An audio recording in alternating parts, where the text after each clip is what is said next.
বাংলা কথা লাইভে সকলকে স্বাগতম। বাংলা কথা আমাদের কণ্ঠে আপনার কথা। বাংলা কথা সংহতির কথা বলে, মানুষের কথা বলে। আর সেই জন্য আমাদের সঙ্গে সংযুক্ত থাকতে আমাদের ইউটিউব চ্যানেলটি লাইক করুন, সাবস্ক্রাইব করুন এবং আমাদের ফেসবুক পেজটি লাইক করুন, ফলো করুন। আমাদের আজকের আলোচনার বিষয় শেখ হাসিনার প্রত্যাবর্তনের গুঞ্জন ও সেনাবাহিনীর বর্তমান অবস্থান।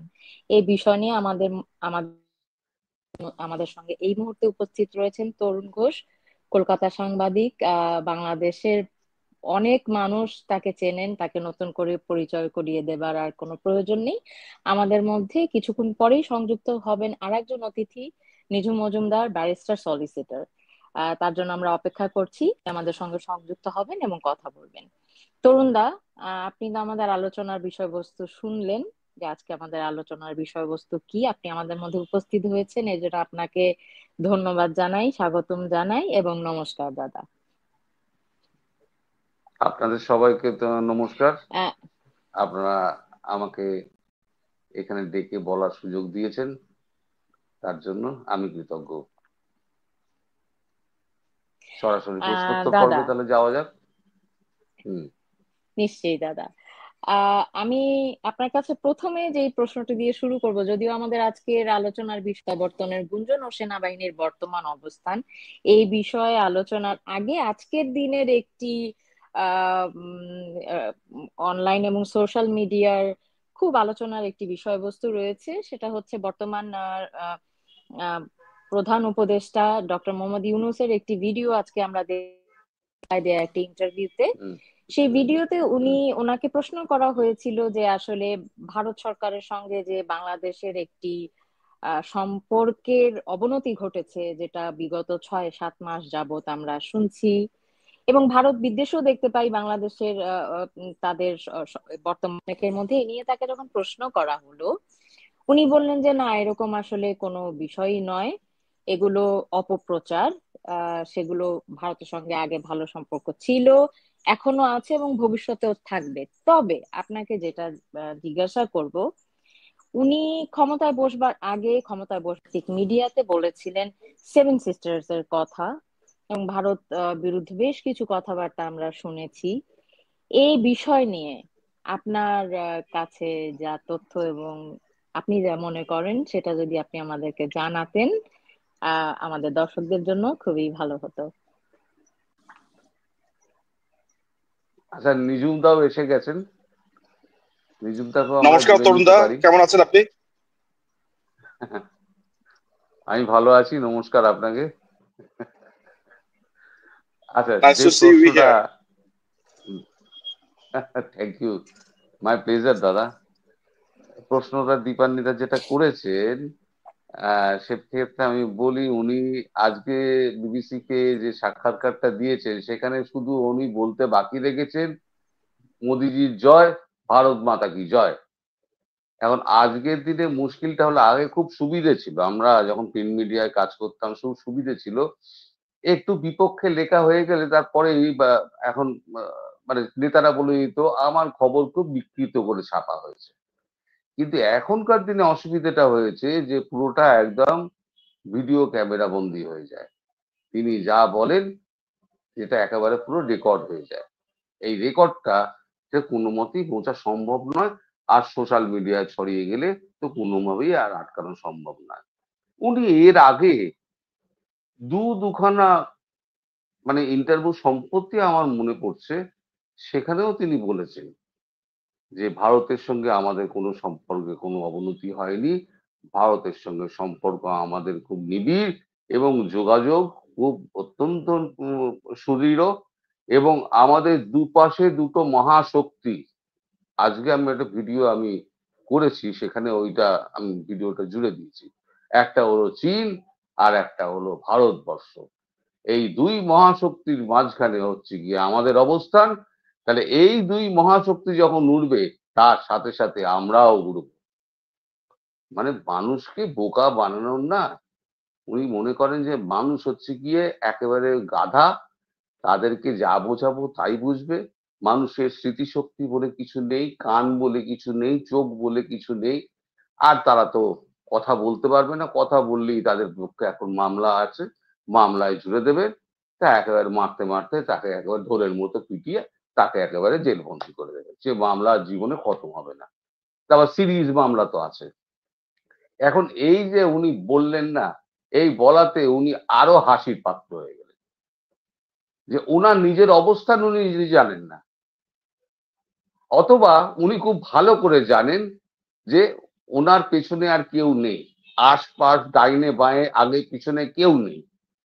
ছাত্র ছিল, কেটে পড়েছে, জনতা তো আগেই ভেগে গেছে, যে কোনো দেশ বলছেন সব দেশ ওনার সঙ্গে আছে, সেখান থেকে প্রচুর সাহায্য আসছে, এক কোথাও সাহায্য আসেনি, উল্টে সুইজারল্যান্ড গেছিলেন, সুইজারল্যান্ড ট্যাপ বন্ধ করে দিয়েছে, আমেরিকা বন্ধ করে দিয়েছে, ভারত ল্যাজ গোটাচ্ছে, তাহলে ওনার পাশে রইলটাকে। উনি এখন বুঝতে পারছেন যে উনি সম্পূর্ণ একলা হয়ে গেছেন, দেশের মধ্যে একলা হয়ে গেছেন, সেনাবাহিনীও পাত্তা দেয় না, উপদেষ্টারাও পাত্তা দেয় না, ওনার ঘরে কেউ আসে না, যমুনায় একা একা চুপ করে ইজি চেয়ারে শুয়ে থাকেন। এই হচ্ছে ওনার অবস্থা। এখন উনি ভ্রম নিজুম মজুমদার, আপনি তো নিশ্চয়ই বিগত 25শে ফেব্রুয়ারি সেনা প্রধান যে একটি বক্তৃতা দিয়েছিলেন, একটি ভাষণের মতন বলেছেন, বারংবার একটি কথা বলেছেন, আরো অনেক কথা বলেছেন, কিন্তু একটি কথা বারবার বলেছেন যে উনি খুব লক্ষ্য করেছেন যে সেনাবাহিনীর ব্যাপারে মানুষের একটি বিতৃষ্ণা তৈরি হয়েছে, বিরূপ ধারণা এবং প্রতিক্রিয়া তৈরি হয়েছে। উনি বারবার অনুরোধ করছিলেন যে তাদেরকে যেন আক্রমণ না করা হয়। এই সহযোগিতা প্রার্থনা যে উনি করলেন, এই বিষয়ে আপনার কি বলবার আছে? এবং এরপর থেকে দেশবাসী আমরা আসলে বেশ অধীর আগ্রহ রয়েছি যে সেনাবাহিনী কি করবে, কি হতে চলেছে। আমরা সেরকম কোনো কিছু আসলে দেখতে পাচ্ছি না, যদিও তারপরে শুনেছিলাম যে চিফ প্রসিকিউটর আসলে সেনানিবাসে ডেকে নিয়ে যাওয়া হয়েছিল। কেন ডেকে নিয়ে যাওয়া হয়েছিল সেই বিষয়ে আসলে আমরা কোনো কিছু জানি না। তো দেশবাসী এক ধরনের অধীর আগ্রহ রয়েছে যে সেনাবাহিনী কি করবে, কি অবস্থান তাদের এখন, সেই বিষয় নিয়ে। যেহেতু আমরা এই বিষয়ে কোনো তথ্য জানতে পারছি না, তাই আপনার কাছ থেকে জানতে চাইছি। প্রথমে আমি একটু চেক করে নেব যে আমার ভয়েস পরিষ্কারভাবে আসছে কিনা। আমি শুনতে পাচ্ছি। আমাকে কি? ওকে, পারফেক্ট। হ্যাঁ। প্রথমত আমি একে যদিও সেনা প্রধান বলি না, আমি বলি জঙ্গি বাহিনীর প্রধান। তারপরেও আমি যেহেতু 25 তারিখের বক্তব্যকে অ্যাপ্রিসিয়েট করি, 25 তারিখের স্ট্যান্ডকে আমি মনে করি যে এটা ঠিক ছিল, সেই জায়গাতে আমি আর কোন ধরনের অ্যাটাকিং মোডে আমি থাকবো না। এটা হচ্ছে এখন পর্যন্ত আমার অবস্থা। নাম্বার ওয়ান, এটা বলে নেওয়া ভালো। এই পুরো বক্তব্যের মধ্যে আমি কয়েকটা ভাগে ভাগ করতে পারি। নাম্বার ওয়ান, বিডিআর বিডিআর বা বিডিআর জওয়ানদের মাধ্যমে সেনাবাহিনী অফিসারদেরকে হত্যা করা, দেশের আইন শৃঙ্খলা পরিস্থিতি, 3 নাম্বার হচ্ছে ইলেকশন। আমি এই 3টি বিষয়কে ভাগ করি। বাংলাদেশে 5ই অগাস্টের যে জঙ্গি হামলা হয়েছে, টোকাইদের মাধ্যমে বা কিছু চোরদের মাধ্যমে যে হামলাগুলোর আমরা দেখেছি, সেগুলোর মধ্যে বাংলাদেশে এক প্রবল অরাজকতা আমরা লক্ষ্য করেছি। সেনাবাহিনীর প্রধান তিনি বলেছিলেন যে তিনি মানুষের জানমাল নিরাপত্তা দেবেন, তিনি সার্বভৌমত্ব রক্ষা করবেন, তিনি দেশের মানুষকে নিরাপত্তা দেবেন, এই ধরনের কথা তিনি দিয়েছেন। একই সাথে তিনি যে অপরাধটা সংঘটিত করেছেন সেটা হচ্ছে একটি নিষিদ্ধ ঘোষিত একটি দল জামাতে ইসলামীকে তিনি রাজনৈতিক আলোচনাতে ডেকেছেন, যেটা অত্যন্ত গর্হিত অপরাধ এবং বাংলাদেশের আইনে তিনি রাষ্ট্রদ্রোহ অপরাধ করেছেন বলে আমি মনে করি। যাই হোক, সবকিছুর পরে যেটা হয়েছে সেটা হচ্ছে যে প্রথমত আসে আমি হচ্ছে বিডিআর জওয়ানদের বিচারের ক্ষেত্রে একটা দীর্ঘ সময় ধরে, অর্থাৎ গত 6 মাস ধরে আপনি টানা শুনে এসেছেন, বা একটা লম্বা সময় ধরে বাংলাদেশে একটা স্মিয়ার ক্যাম্পেইন চলেছে। স্মিয়ার ক্যাম্পেইনটা কি? সেটা হচ্ছে যে এই হত্যাকাণ্ড নাকি ভারত করেছে। বাংলাদেশে যা কিছু ঘটে এই অংশটা, অর্থাৎ যারা এগুলা ছড়ায়, ধরা যাক একটা পাখি উড়ে যাচ্ছে আপনার মাথার উপর দিয়ে, এই পাখির রং আপনার ভাল লাগলো না, এটা ভারত ছেড়ে দিয়েছে এই পাখি। বাংলাদেশে সাপ এসেছে, রাসেল ভাইপার, ওইটাও নাকি ভারত ছেড়ে দিয়েছে। বাংলাদেশে আপনার যা কিছু ভাল লাগবে না সব ভারত। এই যে একটা ছ্যাঁচড়ামি, এই যে একটা দেশকে নিয়ে ক্রমাগত নোংরামি, আবার রাতের আধারে সেই দলটার পা চেপে বসে থাকা, এটা না আমাকে এক ধরনের ট্রমা দেয়।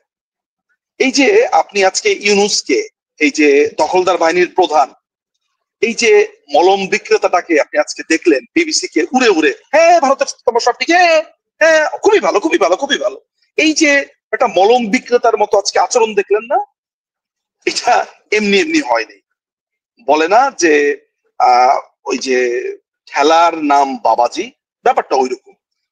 আপনার যেখানে ভারতকে সারাদিন দোষারোপ করে, কয়দিন আগেও এই একই লোক কিন্তু বলেছে সেভেন সিস্টার্স এর সাথে সে ব্যবসা করবে, ভারতের সাথে করবে না, সেভেন সিস্টার্স এর সাথে করবে। কোন কি পরিমাণে বজ্জাত একটা 84 বছরের একটা বজ্জাতের কর্মকাণ্ড।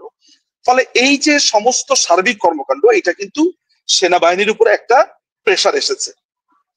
2 নাম্বার হচ্ছে যে বিডিআর জওয়ানদের উপরে যেই এই যে হত্যাকাণ্ডটা, সেটা ভারতের উপরে দায় চাপানো, আওয়ামী লীগের নেতাদের উপরে দায় চাপানো, সেই সময়টা কিন্তু একটা দায়িত্বরত ছিলেন এই ওয়াকার সাহেব। এই এই এই সময় তিনি দায়িত্বরত ছিলেন। নতুন ইনভেস্টিগেশন সমস্ত কিছু কিন্তু তার উপরেও এসে পড়বে। ফলে সেই জায়গাতেও তার একটা ভয় কাজ করে। 2 নাম্বার হচ্ছে যে এই মুহূর্তে ভারত এবং আমেরিকার যে অ্যালায়েন্সটা আমরা লক্ষ্য করেছি, সেটা খুবই প্রবল শক্তির। এটা নিশ্চয়ই আপনি যত যাই আপনি আলোচনা করেন না কেন, এটা উপেক্ষা আপনি করতে পারবেন না। ফলে উপমহাদেশের রাজনীতিটা আমেরিকা ভারতের চোখে যে দেখতে চাইবে, বাংলাদেশকে যে একটা ইন্ডিভিজুয়াল বিবেচনা করবে, এটা আমি মনে করি না। কারণ তার এখানে মানে পরম শক্তিধর আরেকটা রাষ্ট্র আছে, সেটা হচ্ছে চায়না। এই চায়নাকে ডিল করা, এটা পাকিস্তান দিয়ে হচ্ছে না, পাকিস্তানের জঙ্গিদেরকে দিয়ে হবে না। ফলে ভারত এই অঞ্চলে আমেরিকার সবচাইতে কঠিন এলাই হচ্ছে ভারত। সুতরাং ভারতের স্বার্থ কোনো জায়গাতে ক্ষুণ্ণ হয়, আমার মনে হয় না ট্রাম্প প্রশাসন সেটা করবে। হয়তো আপনি দেখবেন যে তাদের অনেক ইমিগ্রেন্টকে ধরে পাঠিয়ে দিয়েছে। তারপরে দেখবেন ছোটখাটো কয়েকটা পদক্ষেপ, যেটাতে আমাদের দেশের যারা অকলম অশিক্ষিত তারা বলছে এই তো ইমিগ্রেন্টদেরকে ধরে পাঠিয়ে দিয়েছে, তার মানে হচ্ছে যে ট্রাম্পের সাথে মনে হয় মোদির খুবই খারাপ সম্পর্ক হয়েছে। এগুলো যে আসলে দেশ কিভাবে চিন্তা করে জানেন তো, যে আমি যেভাবে ভাবি, মানে নিজে যেভাবে ভাবে অন্যকে সেভাবে ভাবায়। সেটারও একটা উদাহরণ আপনাকে দিয়ে দিই। যেমন ভারতের মিডিয়ার উপরে বাংলাদেশের মানুষের বা এই দখলদার বাহিনীর খুব রাগ। কেন? কারণ ধরেন নাগরিক টিভি, ধরেন ডিবিসি, এটিএন বাংলা বা বাংলাদেশের যতগুলো চ্যানেল একটা ধমক দিয়ে বলে দিল এই অমুক খবর প্রকাশ করতে হবে, দেখা যাবে যে সারাদিন বাতাবি লেবুর বাম্পার ফলন হচ্ছে। তো ওরা মনে করে যে ভারতের চ্যানেলগুলোও মনে ওইভাবে কাজ করে, অর্থাৎ নিজে যে নোংরা ওই নোংরাতে অন্যকে গোসল করাতে চায়। ফলে তারা মনে করে যে আমি যেভাবে ভাবি যে ভারতের একজন ইমিগ্রেন্টকে আমেরিকা থেকে যদি ভারতের সাথে আসলে ব্যাপারটা একেবারেই তা না। ভারতে এখনো আমেরিকানদের আসতে হলে ভিসা প্রসেস এগুলোর মধ্য দিয়ে আসতে হয়। তার মানে কি ভারতের সাথে আমেরিকার খারাপ সম্পর্ক হয়ে গেল? না, এগুলো আলাদা পলিসি। ফলে আমেরিকা এবং ভারতের ওই চাপটাও আছে। এবং আমি, এটা আমার ব্যক্তিগত মতামত, মাথায় রাখতে হবে যে আমার এখানকার কোনো মতামত অনেকেই মনে করে যে এটা মনে হয় আওয়ামী লীগেরই মতামত, একেবারেই তা না। আমি ব্যক্তিগতভাবে মনে করি যে এটা আমার একেবারে ব্যক্তিগত অবজারভেশন, সেটা হচ্ছে ওয়াকার আমেরিকার ফু ছাড়া ইমামতি করে না, মানে কোনো দোয়া দুরুদ পাঠ করে না বা দোয়া দুরুদ পাঠ করে না আমেরিকার কোনো নির্দেশ ছাড়া। সুতরাং আপনি যা কিছু দেখছেন এগুলো সব হচ্ছে, আমার কাছে মনে হয় এখানে আমেরিকান হাওয়া আছে আর ভারতের সতর্কতা আছে বলেই আমি ধারণা করি। কিন্তু আমি এর মাধ্যমে এটাও মনে করি যে সে যে বার্তা দিয়েছে সেটা আনপ্রেসিডেন্টেড। আমি কিন্তু বাংলাদেশের কোন সেনা প্রধানকে এত কঠিন বক্তব্য আমাদের সাম্প্রতিক সময় দিতে দেখিনি, যেটার বার্তা খুবই পরিষ্কার, আইদার তুমি ঠিক হয়ে যাও, otherwise ready for the deadline. আপনি কি বুঝতে পারছেন আমার কথা?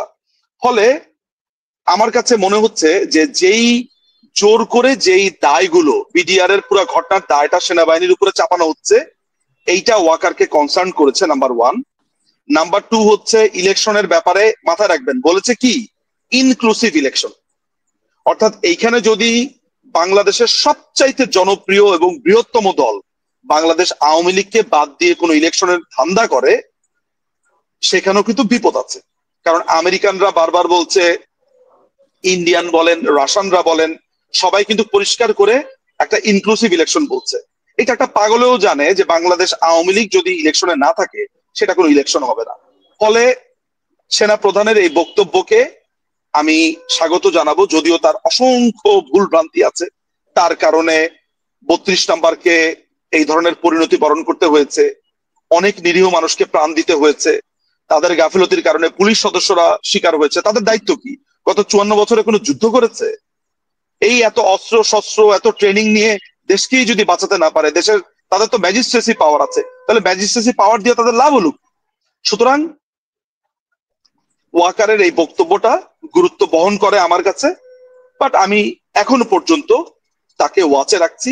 আমি মনে করি না তাকে বিশ্বাস করবার আমার পক্ষে অন্তত কোনো কারণ আছে, কিন্তু তার বক্তব্য আমি স্বাগত জানাই। ধন্যবাদ। ধন্যবাদ নিজু মজুমদার। জিজ্ঞাসা করতে চাইছি, আপনার বেশ কিছু ডিসক্লোজারে আমরা দেখেছি আপনি বারংবার বলেছেন মার্চের 23 তারিখের মধ্যে মাননীয় প্রধানমন্ত্রী শেখ হাসিনা বাংলাদেশে ফিরবেন। যেটা হয় আসলে, যদিও নিঝুম মজুমদার বললেন যে আমার কোনো কথাকে আপনার আওয়ামী লীগের বক্তব্য মনে করবেন না, কিন্তু আপনাদের ইনফরমেশন থাকে, অনেক অনেক আভ্যন্তরীণ সংযোগ থাকে, আপনাদের কথার উপর আসলে মানুষ অনেক নির্ভর করে, আমি কিন্তু আস্থা এই কথা করে। বলিনি, এটা সেই জায়গা তরুণদা বলেছেন, তরুণদা নিশ্চয় ব্যাখ্যা করবেন। তরুণদা বলেছে, রাইট। তরুণদা, আপনি একাধিকবার বলেছেন যে মার্চ মাসের মধ্যে মাননীয় প্রধানমন্ত্রী শেখ হাসিনা বাংলাদেশে আসবেন, এবং এরকম একটি গুঞ্জন বাংলাদেশে শুরু হয়েছে। তো আমাদের বাংলা কথার প্ল্যাটফর্মের মাধ্যম থেকে আমাদের কাছে আজকে প্রচুর দর্শক আমাদের কাছে বারংবার ধায়ও একটি কারণ যে আমরা আজকে লাইভটি আসলে আয়োজন করেছি। আপনি এই বিষয়ে যদি একটু বলতেন যে এর ভিত্তি কি এবং এ কতখানি সত্য, এবং দেশের মানুষ কিছুটা যেন অনেকে অপেক্ষাই করতে শুরু করেছে, এ নিয়ে কি আপনি আমাদের কিছু বলবেন আমাদের দর্শকদের উদ্দেশ্যে? বেশ। আমি এই যে আমি যে এই মার্চ মাসে ফেরার ব্যাপারটা, আমার কথা শোনা যাচ্ছে এবার? মার্চ মাসে ফেরার ব্যাপারটা আমি যখন বলতে শুরু করি সেটা হচ্ছে 4 মাস আগে। আমি বলেছিলাম মার্চে উনি 2025-এর মার্চে উনি বাংলাদেশে ফিরবেন। তার পেছনে একটা কারণ আছে। বাংলাদেশের ভারতবর্ষের ইতিহাস যদি আপনি দেখেন, কূটনৈতিক ইতিহাস, এবং সব বড় দেশই যারা শক্তিশালী দেশ আছে তাদের কূটনৈতিক ইতিহাস যদি দেখবেন, তারা কিন্তু কূটনীতিতে সবসময় 10-20 বছর এগিয়ে ভাবা হয়। আর এখানে যে ট্রাম্প যে জিতে আসছেন, সেটা কিন্তু ভারতবর্ষ অনেক আগেই জানতো, রাশিয়া জানতো, চীন জানতো, যার জন্য চীন তড়িঘড়ি করে ভারতবর্ষের সঙ্গে সীমান্ত সমস্যাটা মিটিয়ে নিয়েছে। আমাদের লাদাখ, প্যাংগং সহ যে 6টা জায়গায় যে সীমান্ত সমস্যা রয়েছে, চীনের সঙ্গে সীমান্ত সমস্যা ছাড়া আমাদের সঙ্গে কোনো সমস্যা নেই। বা রাশিয়া আমাদের চিরকালীন বন্ধু, বহু দিনের পুরনো পরীক্ষিত বন্ধু। আর এখন চীন আমাদের সঙ্গে সঙ্গে চলছে। মাঝে একটু বাংলাদেশের ভেতরে একটু ঢুকেছিল, যখনই শুনলো ও MSS মিলিটারি সিক্রেট সার্ভিস, ওদের যে চায়নার যেটা আছে, তাদের কাছ থেকে যখন খবরটা পেল যে ট্রাম্পই একেবারে ব্যাপক ভোটে জিতে আসবে, ভূমিধস ভোটে জিতে আসবে, তখন চায়না বুঝে গেল যে আমার উপরে ট্যারিফটা কিন্তু এবার 100% লাগাবে। তাহলে আমার বিকল্প বাজার কি? বিকল্প বাজার হচ্ছে আমার তাহলে 140 কোটির দেশ ভারতবর্ষ, তাহলে ভারতবর্ষের সঙ্গে নেগোসিয়েশনটা শুরু করো। এটা গেল এই দিকে। এবার ভারতবর্ষ কি ভাবছে যে আমার এইখানে আমার পার্শ্ববর্তী রাষ্ট্র একটা বাংলাদেশ, একটা ছোট রাষ্ট্র, আমার পেটের মধ্যে একটা ক্যান্সার হয়েছে, এই ক্যান্সারটাকে আমার অপারেট করতে হবে। ক্যান্সারটাকে অপারেট করতে গেলে তার কি দরকার? সেটা হচ্ছে বাইডেন যদি আসতো তাহলে একরকম ভাবে ভাবা হতো, ট্রাম্প আসছেন, সুতরাং একরকম ভাবে ভাবা হচ্ছে। এই যে ট্রাম্প জিতে আসার অনেক আগে তিনি একবার সেপ্টেম্বর মাসে তিনি একবার দাদা আমি একটু ইউএস ইন্টারাপ্ট গেলেন। করছি, ক্যান্সার বলতে কি আপনি বাংলাদেশকে বুঝিয়েছেন নাকি বাংলাদেশে উদ্ভূত জঙ্গির যে জঙ্গি আক্রমণের যে জঙ্গিদের পরিস্থিতি জঙ্গিদের সেটাকে? জঙ্গি হ্যাঁ, ক্যান্সার তো একটা রোগ, একটা শরীরের একটা অংশে একটা রোগ হয়েছে, একটা লিভারে ক্যান্সার হয়েছে, বা একটা অন্য জায়গায় কোথাও একটা পেটের মধ্যে একটা ক্যান্সার হয়েছে, বা যে কোনো জায়গায় হয়েছে। এই যে এরা এরা হচ্ছে একটা ওই ওই অঙ্গ একটা একটা প্রত্যেকে একটা মিলিতভাবে কয়েক লক্ষ 18 কোটি দেশের মানুষ, সেখানে এরা কত হবে, লাখ দুয়েক হবে। এই লাখ দুয়েক জীবাণুকে আপনি কি বলবেন, এটা তো ক্যান্সারই হবে। তো ওই অংশটা হচ্ছে ক্যান্সার। বাংলাদেশ মোটেই ক্যান্সার নয়। বাংলাদেশের আমি বলি 99.9% মানুষ ভালো। এই 0.1% এই বাঁদরামো যেগুলো করছে সেইগুলো হচ্ছে গিয়ে ক্যান্সার। সুতরাং সেই জীবাণুটাকে নষ্ট করতে হবে।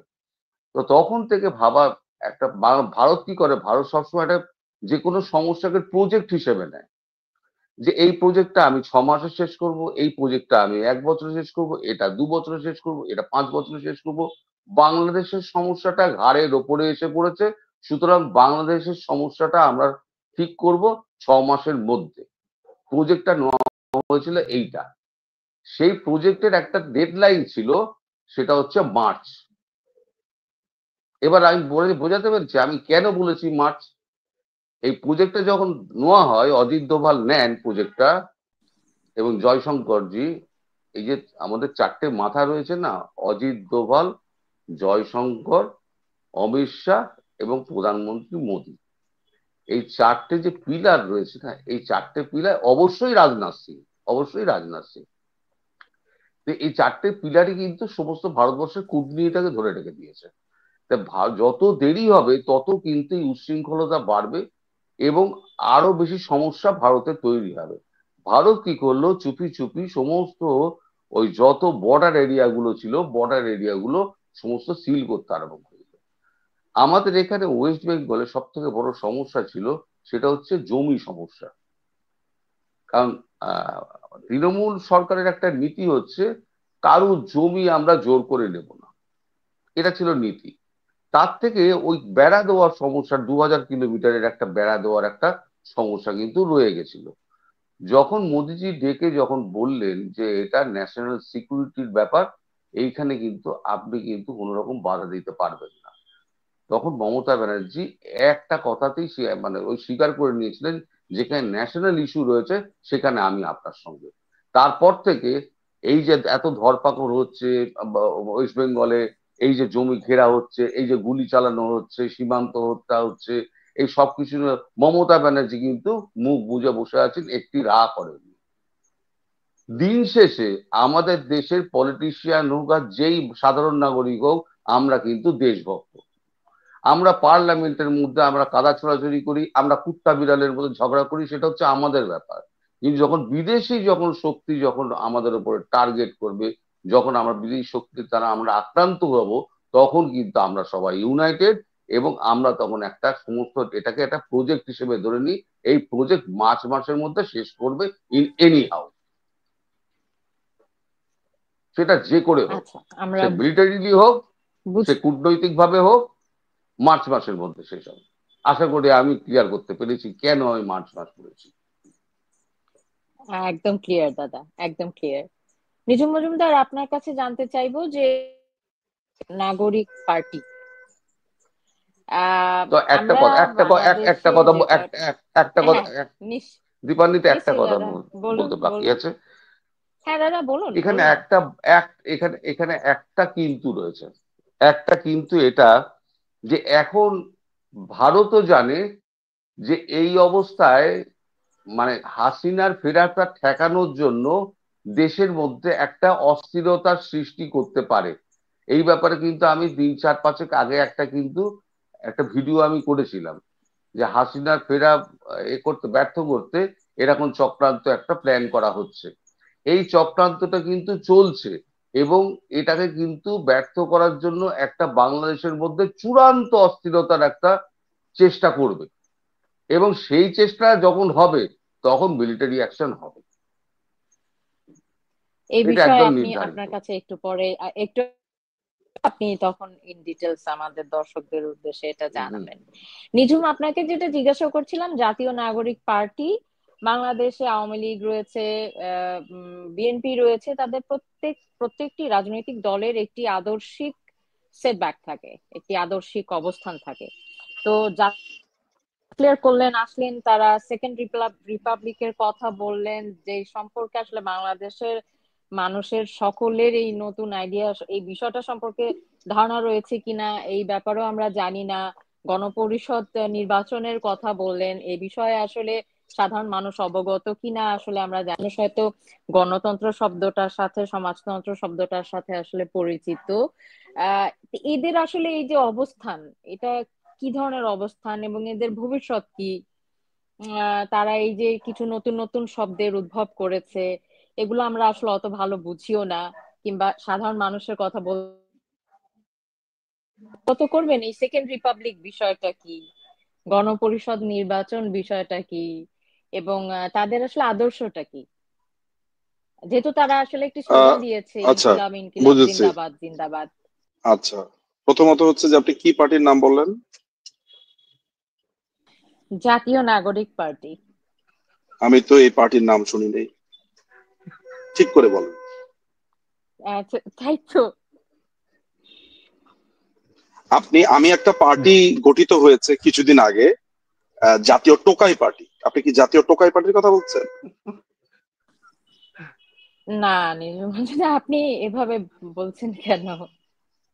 মানে আমি আমি এটা তাহলে মানে সেই ক্ষেত্রে তো একটি আমি কোনো অ্যান্সার করতে গণমাধ্যম। পারছি না। গণমাধ্যম, আপনি গণমাধ্যমের প্রতিনিধিত্ব করতে পারেন। আপনি যেহেতু আমাকে ডাক দিয়েছেন, তার মানে আপনি আমার কথা শুনতে চান। আমার কাছে তো একটা টোকাই পার্টি কদিন আগে, আর টোকাই পার্টি কেন বলছি, সেই টোকাই পার্টি হচ্ছে যে কিছুদিন আগে একটি জঙ্গি দল বাংলাদেশের সমস্ত টোকাই এবং চোরদেরকে নিয়ে একটি জঙ্গি হামলা করেছে।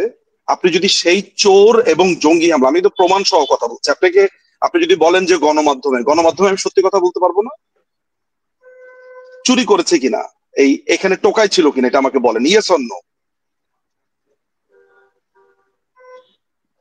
হ্যাঁ, ছিল কি? আমরা দেখেছি গণভবন থেকে অনেক চুরি হতে, চুরি টুরি আচ্ছা, হতে তাহলে আমরা টোকাই দেখেছি, না, প্রচুর চুরি হতে ইয়েস অর আসলে নো, আমরা টোকাই ছিল দেখেছি। কিনা? টোকাই ছিল। হ্যাঁ, টোকাইও ছিল।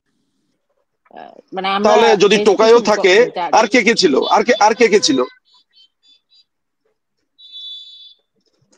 সেখানে আমরা আবার বেশ কিছু গণ্যমান্য ব্যক্তিদেরও দেখেছি, আপনিও সেটা জানেন, তাহলে যাদের আপনি, আচ্ছা টোকাইয়ের ঠিক আছে, না কাটারে না ঠিক ফেলা আছে, যাবে না, আপনি তারা কোনো আপনি রাজনৈতিক গণ্যমান্য, দল ঠিক আছে, গঠনের ঠিক আছে, ঠিক সাথে আছে, আমি ঠিক আছে, সহমত। ঠিক আছে, ঠিক আছে, আপনার সাথে তাহলে আমি আপনাকে একটা পাল্টা প্রশ্ন করি। এই যে ছাত্র জনতা বলা হয়েছে, যারা ছাত্র তারা জনতা না?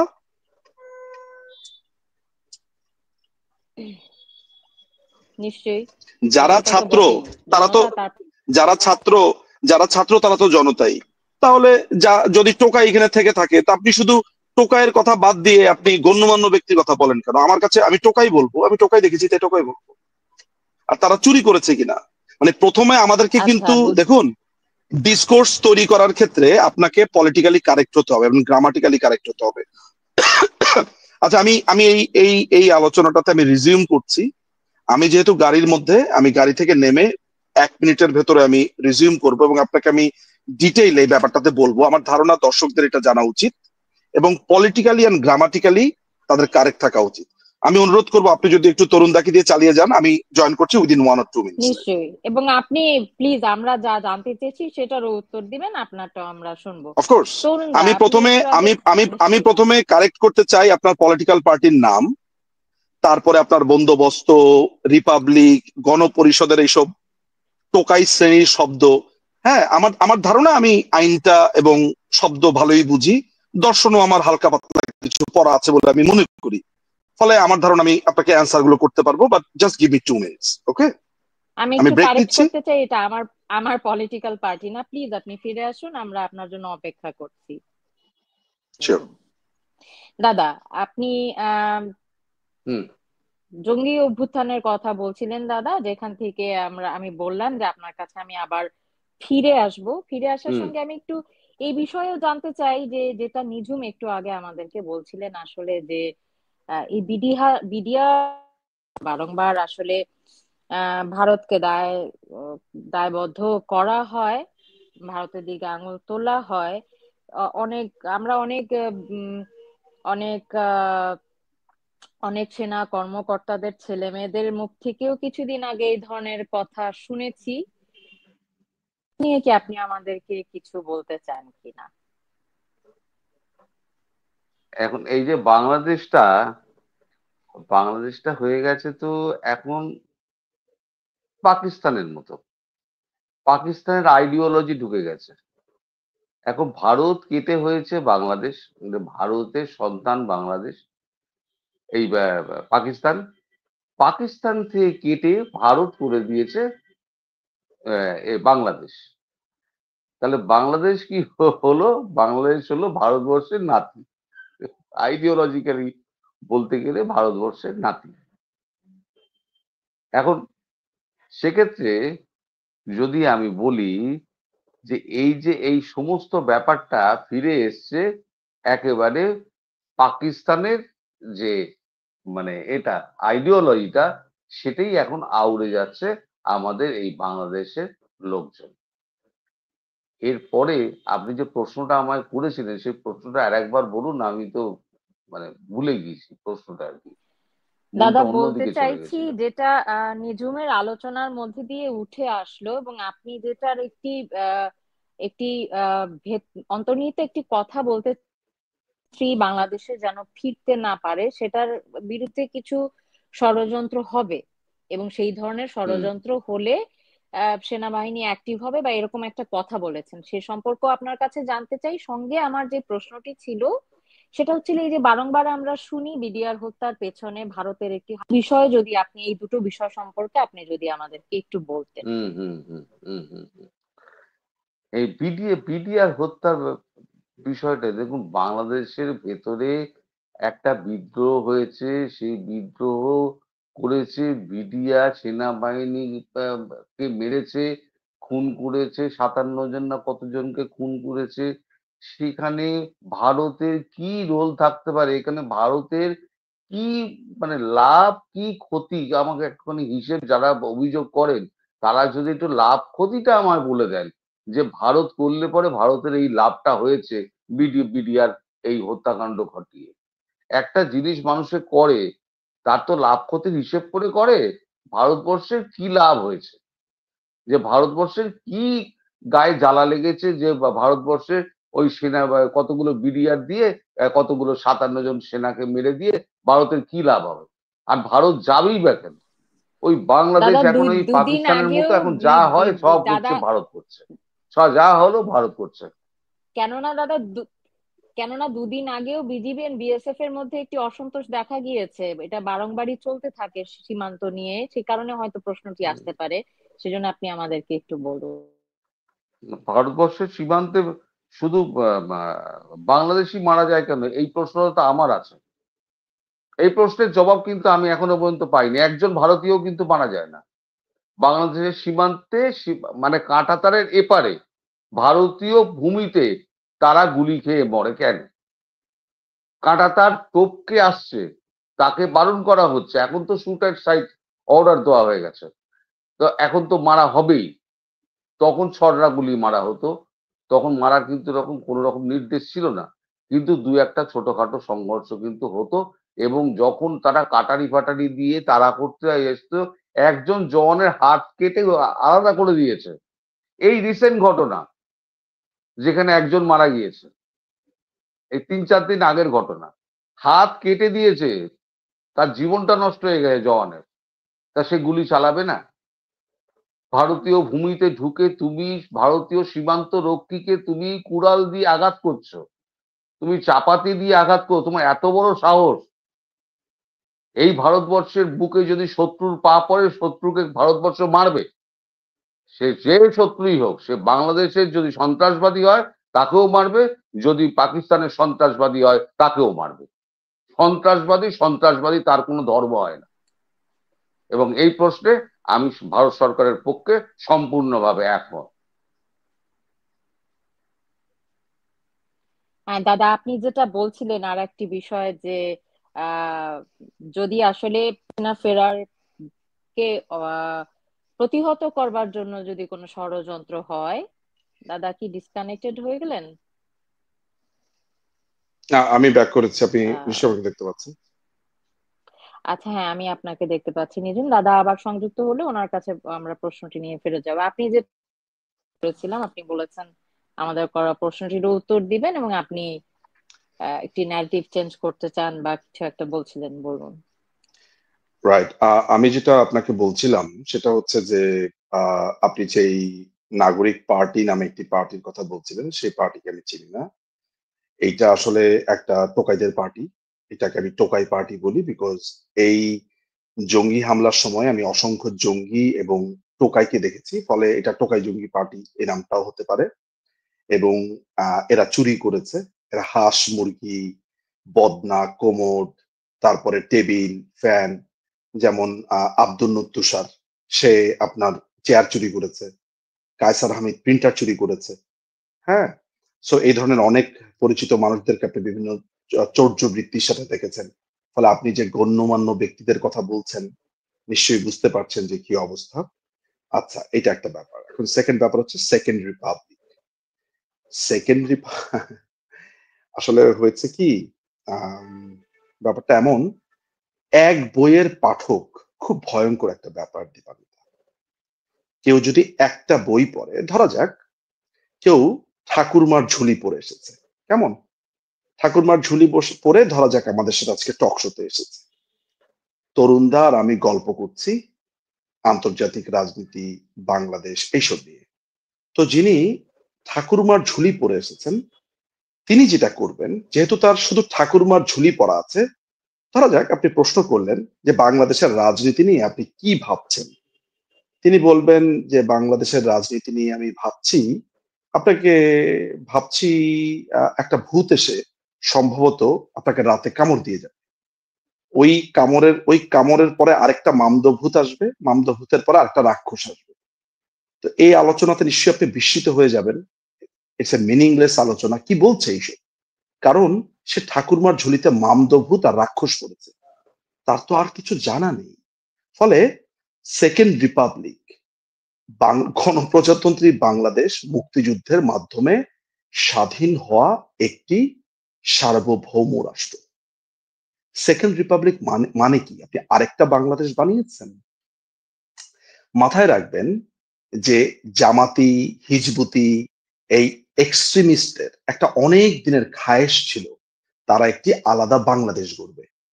এই আলাদা বাংলাদেশ গড়ার কাজে যখন তারা এই জঙ্গি হামলাতে দখল করতে পারলো, তখন তারা দেখলো যে মুক্তিযুদ্ধ তাদের খুবই বিরক্ত করছে। মুক্তিযুদ্ধের ন্যারেটিভ, মুক্তিযুদ্ধের চেতনা, বঙ্গবন্ধু, প্রগতিশীলতা, মুক্তবুদ্ধি, বইপত্র, এগুলো প্রত্যেকটা জিনিস তাদের জন্য খুবই ডিস্টার্বিং এলিমেন্ট। তো এগুলো মুছে দিতে হবে। এগুলো মুছে দিতে হলে তাদেরকে এমন একটা জগতে জাম্প করতে হবে, যেই জগতে তারা নতুন করে একটা ন্যারেটিভ, একটা নতুন ডিসকোর্স তৈরি করতে পারবে। ঠিক আছে, যেইখানে তাদের নতুন মামদভূতের একটা আধিপত্য থাকবে, মামদভূতের গল্পের আধিপত্য থাকবে। তো এদের পড়াশোনা তো খুবই সামান্য। তাদের তাত্ত্বিক গুরু হচ্ছে ফরহাদ মজহার। ফরহাদ মজহার যে বই লিখেছে, সেই সব আমি শীট আলোচনায় বলবো, সেই সব আলোচনার বাইরে তারা কিছু জানে না। যেমন ধরুন, আমি আপনাকে একটা ছোট্ট উদাহরণ দিয়ে বুঝাই। সেটা হলো যে আমাদের মেট্রো রেল রেল কার্ড যেটা আছে, মেট্রো কার্ড, আমরা যখন মেট্রো রেলে চড়ি, লক্ষ্য করে দেখবেন সেখানে স্মৃতিসৌধের ছবি ছিল, শহীদ মিনারের ছবি ছিল, কিংবা এমন ছবি ছিল যেটা দেখে আপনার মনে হতে পারে মুক্তিযুদ্ধ। মুক্তিযুদ্ধ শব্দটা যখন আপনার মাথাতে আসবে, তখন আপনাকে আওয়ামী লীগের কথা স্মরণ করতে হবে, আপনাকে স্মরণ করতে হবে বঙ্গবন্ধুর কথা। তারা করলো কি, রেল কার্ডের মধ্যে একটা রেলের ছবি দিয়ে দিল না, যাতে করে আপনি এই জাতীয় অর্জনগুলোর কথা স্মরণ না করতে পারেন। পৃথিবীর বিভিন্ন দেশে আমরা যখন, যেমন ইংল্যান্ড, আমি যখন হিথ্রো এয়ারপোর্টে ঢুকি, তখন আমি দেখতে পাই বিফিটারের ছবি, অর্থাৎ তাদের যে গার্ড থাকে না, আপনার কুইনের বাসার সামনে লাল রঙের কোটটা পরা, মাথাতে একটা লম্বা একটা টুপি পরা, আপনারা নিশ্চয়ই সেটা দেখেছেন, মিস্টার বিনে আপনারা দেখেছেন মনে হয়, এই ধরনের কিছু বা দেখেছেন। তারপর তাদের ন্যাশনাল হেরিটেজ কি, তাদের যে টেলিফোন বুথ, তারপরে বাকিংহাম প্যালেস, তারপরে টাওয়ার ব্রিজ, লন্ডন ব্রিজ, এগুলো তো আপনারা দেখেছেন।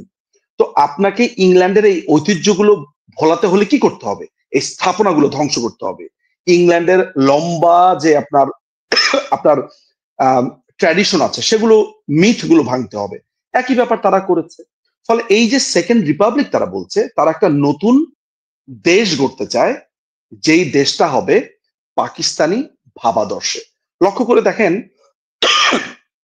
সেখানে তারা নতুন দলের আত্মপ্রকাশের কথা বলেছে। অনেক প্রশ্ন আপনার আসতে পারে যে এই নতুন দলের আত্মপ্রকাশে শিবিরের সেই হাত প্রসারিত করা কর্মীটা যে সুইসাইডাল বম্বার ছিল, যে এসে পুলিশের সামনে এসে দাঁড়িয়েছিল, তারপরে পরবর্তী তার কলিগদের, তার জামাতি কলিগদের মাধ্যমে তার খুন হয়েছিল, সে আবু সাইদ, সে আবু সাইদের ফ্যামিলিকে পর্যন্ত কিন্তু ডাক দেয়নি এই টোকাইদের সম্মেলনে।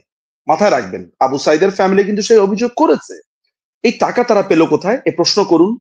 তারা বলেছিল এই জঙ্গি হামলার সময় তারা ছাত্র রাজনীতির অবসান চায়, ছাত্র রাজনীতির অবসান করেছে, বরঞ্চ কথায় কথায় তারা বলেছে আয় রাজুতে আয়। তারা একে মেরেছে, তাকে ধরেছে, মারামারি করেছে। তাহলে এগুলো কি প্রতারণা ছিল না? প্রতারণা ছিল। প্রশ্ন করুন নিজেকে, প্রতারণা দেখতে পাবেন। এই ছাড়াও তারা এই টাকা কোথায় পেল, এই রাজনৈতিক দলগুলোর গঠনে তারা যে বড় বড় পাজেরো গাড়িতে চড়ছে, তারপরে এই যে মাসুদ, যে কথায় কথায় যাকে পাবলিক বলে কান্না মাসুদ, এই কান্না মাসুদ আপনার ইল্লিন থেকে 9,000 টাকার পাঞ্জাবি পড়েছে। যেই ফকিন্নি 2 দিন আগে একটা চপ্পলও কেনার তার টাকা ছিল না, সে 9,000 টাকার পাঞ্জাবি কি করে পায়? কি টাকা তাকে দিয়েছে? তারপরে এই যে হিজবুতি সার্জিস, সে তো ইল্লিনের পাঞ্জাবি ছাড়া কোনো পাঞ্জাবি তার রোচে না। তারপরে এই যে শফিক এরানি, এই যে আপনার তথাকথিত ইউনুসের দখলদার বাহিনীর প্রেস সচিব, সে 86,000 টাকার বাফলার পরে ঘুরে বেড়ায়, পাজেরো গাড়িতে চড়ে। তাদের লক্ষ লক্ষ বিটকয়েন আপনি দেখেছেন যে কয়েকশো হাজার কোটি টাকার, হাজার হাজার কোটি টাকার তাদের বিটকয়েনের নিউজ আপনি দেখেছেন। এগুলো কোত্থেকে এলো? এই জনগণের কাছে জবাবদিহি করবার কোনো দায় আছে তাদের? কথায় কথায় মানুষের বাড়ি ঘর ভেঙে ফেলছে, এগুলো কারা করে? এগুলো তো করা হচ্ছে টোকাইরা, চুরি করে, ডাকাতি করে, মানুষের আপনার বাড়িঘর ভাঙে। বাড়িঘর কোনো ভদ্রলোক ভাঙে? কেন বাড়িঘর ভাঙছে? কোন অথরিটিতে ভাঙছে? তারা রাজনীতি করতে দেবে না। তারা একে ধমকাচ্ছে, মেরে ফেলবো, কেটে ফেলবো, হাত ভেঙে ফেলবো, পা ভেঙে ফেলবো, মাথা ভেঙে ফেলবো। এই ভেঙে ফেলবো ছাড়া কোনো কথা দেখেছেন? আজকে গুড়িয়ে দেবো, আবার গুড়ানোর পরে লিখছে আজকে উৎসব হচ্ছে। তারা গরু কেটে বিরিয়ানি খাওয়াচ্ছে মানুষকে। সো এগুলো যারা করে তাদেরকে আপনি যদি যখন বলেন যে এটা গণমাধ্যমে এসে আপনি তাদেরকে টোকাই বলছেন, আপনার কি কষ্ট? মানে আমি আসলে আপনাকে অত্যন্ত পছন্দ করি দীপা, তাই আপনাকে আমি এমন কোনো শব্দ করবো না আপনি বিব্রত হন। ধরা যাক খুবই জেনারেল একটা প্রশ্ন, আপনার বিব্রত লাগে না তাদেরকে আপনি নাগরিক পার্টি বলে সম্বোধন করছেন? মানে অ্যাজ এ মানুষ হিসেবে, আপনি একজন নাগরিক হিসেবে একটা ছ্যাচরা ডাকাতকে আপনার মতো করেই আপনি নাগরিক ডাকছেন, আপনার খারাপ লাগে না? তাহলে আমি টোকাই বলাতে আপনি রিয়েক্ট করলেন কেন? মানে বিবেচনা বোধ আপনারও আছে। আমি আপনাকে বিদ্ধ করছি না, আমি আপনাকে প্রশ্ন করছি দীপা। ফলে আমাদের মনে হয় পলিটিক্যালি এবং গ্রামাটিক্যালি, আপনি উত্তর দিয়েন পলিটিক্যালি এবং আমি কিন্তু আপনাকে আবারও বলছি, not in a attacking mood. আপনাকে আমি প্রশ্ন করছি যে দীপা আপনি কি মনে করেন? আমি আপনার মতামতও জানতে চাই। আপনি তো সিটিজেন, এই দেশের কনসার্ন সিটিজেন। সুতরাং যারা ছ্যাচরা, যারা মানুষকে মারে, খুন করে, হত্যা করে, দর্শন করে, এদেরকে আমি টোকাই ছ্যাচরা বলবো না কেন? মাথায় রাখবেন, আপনি যে রণবীর টোকাইকে চেনেন, এই টোকাই সেই টোকাই না। মাথায় রাখবেন, ফকিন্নি যাদেরকে বলেছি, এই ফকিন্নি ওই দরিদ্র ফকিন্নি না, মানসিক ভাবে নিচু, চোর, ডাকাত, দুর্বৃত্ত, এদেরকে ফকিন্নি বলছি। ওই সুফিজমের ফকির ফকির এসব না। মাথা রাখতে হবে আমি কোনটা বলছি। সুতরাং এগুলোকে আপনি মাথায় রাখতে হবে আমার ব্যাখ্যাগুলো। তো এই যে তারা সেকেন্ড রিপাবলিক বলছে, এই টোকাইরা, পাঠান তো একটাকে নিয়ে আসেন একদিন ধরে আমার সাথে, জিজ্ঞেস করবো হোয়াট ইজ সেকেন্ড রিপাবলিক। দেখি আমার সাথে একটু তর্ক করুক 5 মিনিট, বোঝাক আমাকে হোয়াট ইজ সেকেন্ড রিপাবলিক। কেমন? প্যান্ট তো 3-4টা নিয়ে আসতে হবে সাথে করে। সুতরাং কোনো আমি আসলে হ্যাঁ, তারা তো তাদের যে কোনো আদর্শের ঘোষণাও দিয়েছে বলে তো তাদের কোনো আদর্শিক কিসের আদর্শ, স্ট্যান্ড এরকম কোনো কিসের কিছু কি তারা? কিসের আপনি ওয়াই ইউ আর এক্সপেক্টিং আদর্শ ফ্রম দেম? আমি যেখানে বলছি এটা একটা টোকাই পার্টি, সেখানে আশ্চর্য ঘটনা, আপনি আদর্শ খুঁজতে যাচ্ছেন কেন? এই না না না, দেশটা আপনার এরা সঙ্গে দখল আদর্শিক করেছে। তাদের মিল, আপনার সঙ্গে না কার গেলেও সাথে আপনার আমার বিরুদ্ধে আদর্শিক বিরুদ্ধে কি? মানে না না আপনার না, আমি বিরুদ্ধে কার সাথে? গেলেও সেটা, আপনার বিরুদ্ধে গেলেও সেটাও একটা আদর্শ, সংঘর্ষ না হতেই পারে, সেটা তো না, আসলে নট নট উপস্থাপনের নেসেসারলি, জন্য। No no no no no no no no no. একটা ছিনতাইকারী ছিনতাই করে, আপনি কি বলতে পারবেন যে ছিনতাই করি না, তিনি ছিনতাই করেন, এটা তার আদর্শ, এভাবে বলতে পারেন আপনি? সো আপনি একটা খারাপের সাথে আপনি তো একটা নর্মাল মানুষের উদাহরণ করতে পারেন না। একটা ছ্যাচরা, চোর, ডাকাত, দুর্বৃত্ত, বর্বর, বেলেল্লাবাজ, এদের সাথে তো আপনি একটা নর্মাল পলিটিক্যাল পার্টিকে মেলাতে পারেন না। আপনিও ঝরেন, একজন সাংবাদিক, একজন গায়ক, একজন শিল্পী, একজন অভিনেত্রী, একজন আইনজীবী, একজন যে কোনো মানুষই সমাজের দায়বদ্ধ আছে। যে টোকাই তাকে টোকাই বলতে হবে, যে চোর তাকে চোর বলতে হবে। এটা হচ্ছে সামাজিক তাকে উপাধি, বুঝতে পারছেন? এই হচ্ছে ব্যাপার।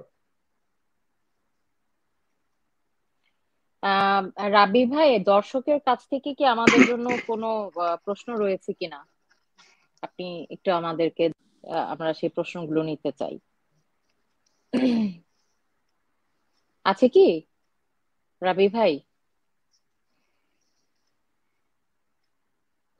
তরুণদা উপস্থিত হয়েছেন। আহ দাদার বোধহয় নেটওয়ার্কে একটু সমস্যা হচ্ছিল না দাদা?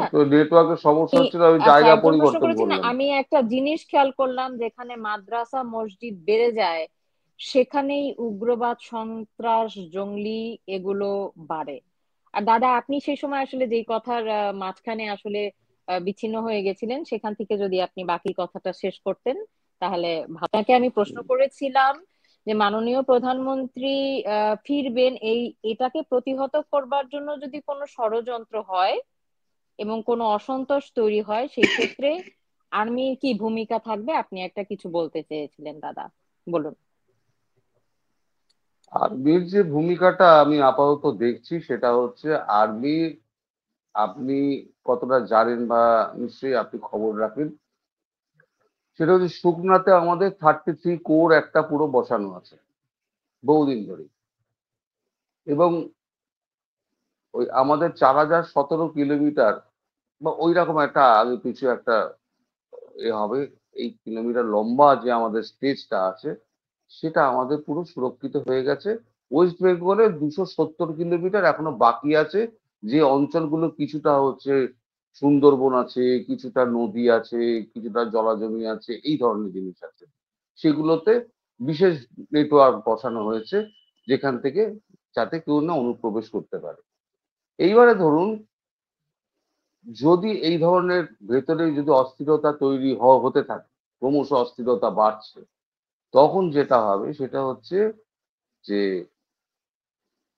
4টে জায়গা, আমি নামগুলো বলতে পারবো না, 4টে জায়গা আছে যেখান থেকে আর্মি মুভমেন্ট হতে পারে। 4টে জায়গা আছে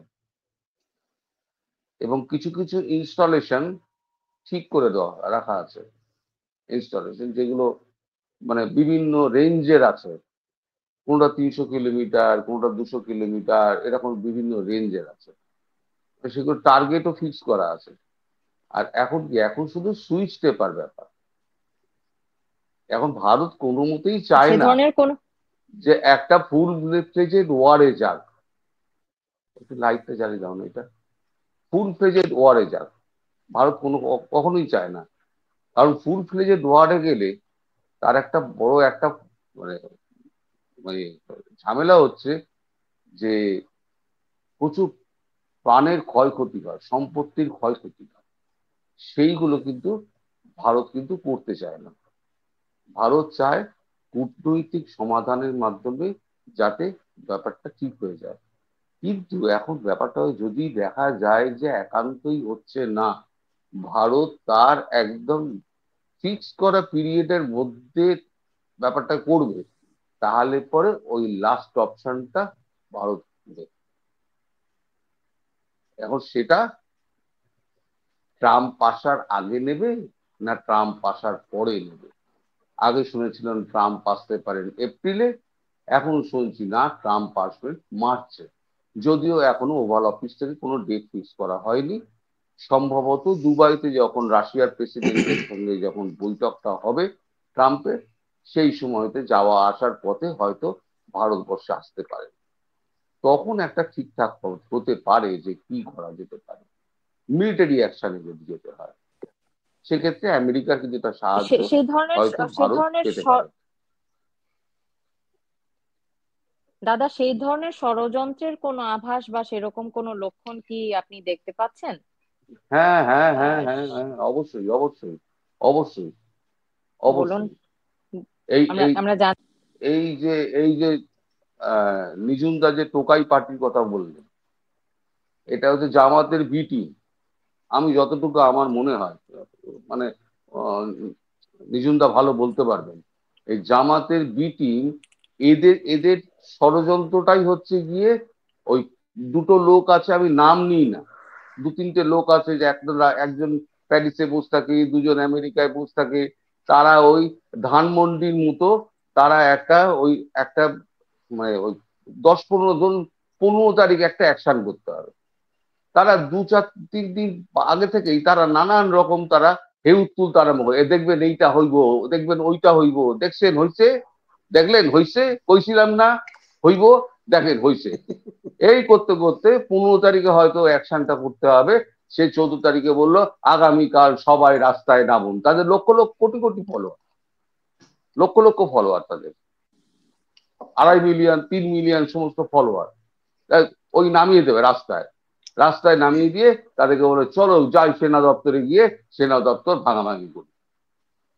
এটা ন্যারেটিভ কিন্তু অলরেডি খাড়া করা হচ্ছে, সেনা প্রধানের বিরুদ্ধে কিন্তু অলরেডি কিন্তু এরকম ন্যারেটিভ খাড়া করা হচ্ছে। দেখবেন ঠিক এইটাই ঠিক মানে 12-15 তারিখের আগে ঠিক এই ঘটনাটা ওরা ঘটাবেই, এরা ঘটাবেই। আর মনে করছে এরা যে প্যারিসে বসে একজন আমি খুব সুরক্ষিত আছি, একজন আমেরিকায় বসে সুরক্ষিত আছি, কেউ সুরক্ষিত নয়। ভারতবর্ষের গায়ে হাত পড়লে পরে কেউ সুরক্ষিত নয়। পাকিস্তানের এখন সন্ত্রাসবাদীগুলো টপাটপ করে একেবারে ওই রসগোল্লার পড়ার মতো, পাতে পড়ার মতো কবরে ঢুকে যাচ্ছে একটা একটা করে। কবে যে এরা পৃথিবী থেকে এদের মানে জায়গা উঠে যাবে এরা নিজেরা কল্পনা করতে পারছে না কোন জায়গায় হাত দিয়েছে।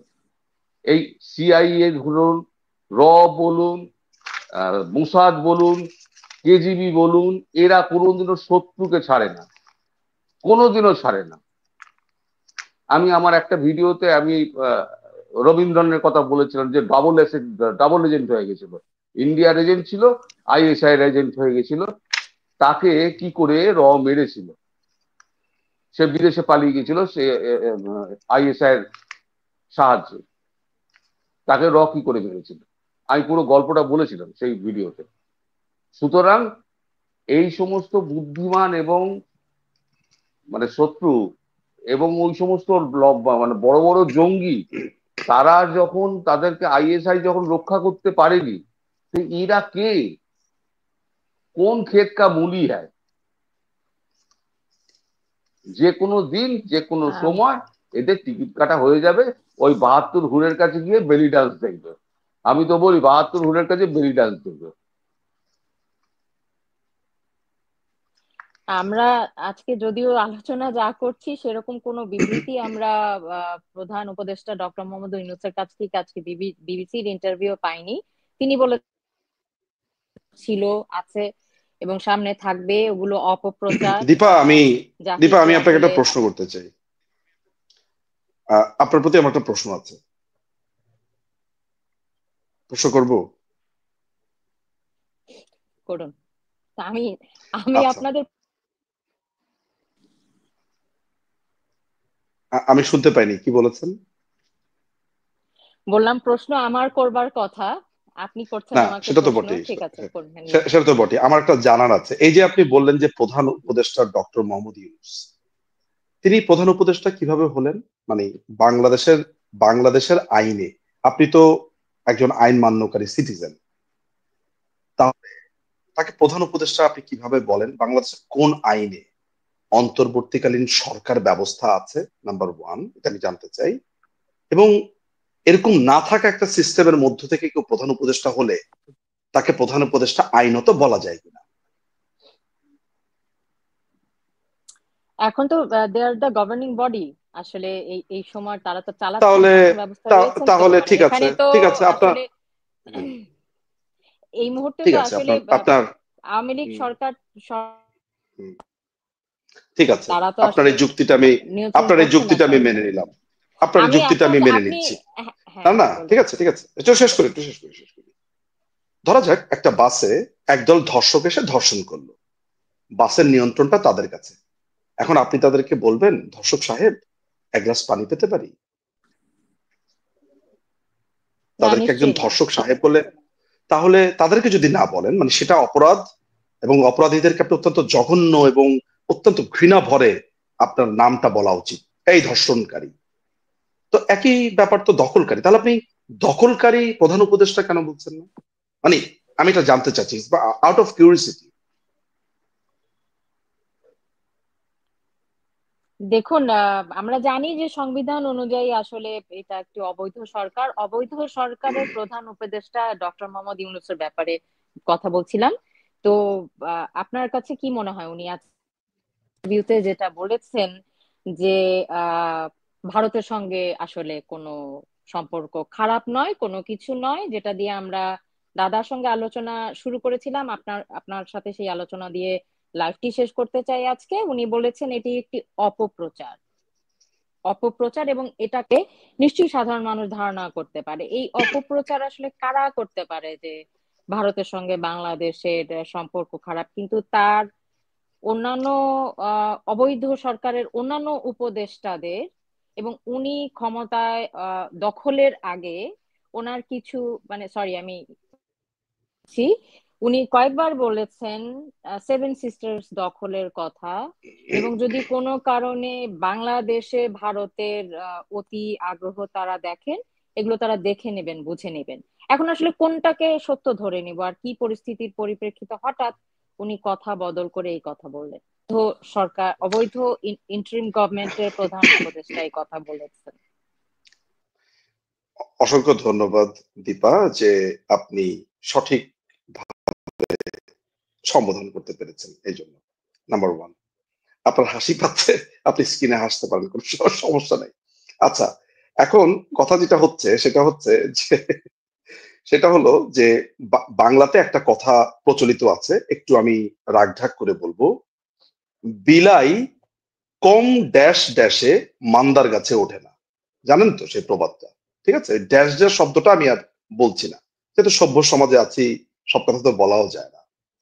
তো বিলাই কেন মান্দার গাছে উঠেছে এটা আপনাকে বুঝতে হবে, কারণ এর থেকে শক্তিশালী বিলাই তাকে দৌড়ুনি দিয়েছে। বুঝতে পারছেন? তো আপনাকে আমি কয়েকটা উদাহরণ দেখাই। হ্যান কারেঙ্গা, ত্যান কারেঙ্গা, 4 দিনের ভেতরে কলকাতা দখল কারেঙ্গা। অথচ যে লোকটা বলছে কলকাতা দখল করবে, তার নাতি আমাকে বলছে এই লোকটা ডায়পার পরে। আপনি, মানে রিয়েলি তার এক নাতি আমাকে বলছে যে, ভাইয়া আমার দাদু তো ডায়পার পরে, উনি কিভাবে দখল করবে? হ্যাঁ, কি অদ্ভুত ব্যাপার। সুতরাং এই ডায়পার পরা বিজ্ঞানীরা যখন একটা দেশ দখল করতে চায়, তারপরে এই অবৈধ দখলদার টোকাই বাহিনীর প্রধান, সে যখন বলছে যে সেভেন সিস্টার্স এর সাথে ব্যবসা করবে, কেন সেভেন সিস্টার্স এর কোনো মা বাপ নাই? সেভেন সিস্টার্স এর দেশটা কি? সেভেন সিস্টার্স কোনো দেশের নাম? তার মানে সে একটা ইঙ্গিত দিল যে এইরকম নামে একটা দেশ হবে, সেভেন সিস্টার্স। সুতরাং এটা ভারতের সাথে ব্যবসা করার বদলে বলছে, এটা তো খুবই ভয়ঙ্কর একটা ব্যাপার। তার যখন এই অবৈধ দখলদার বাহিনীর যে এই কথিত আপনার রাম উপদেষ্টা যেটা আছে, এই যে যেটা মানে দেখেছেন তো, এই যে জঙ্গি মাহফুজ, সে আপনার বলছে যে ভারতের ম্যাপ সে চেঞ্জ করে বলছে যে বাংলা দখল করে নেবে, এটা বাংলাদেশের অংশ করবে।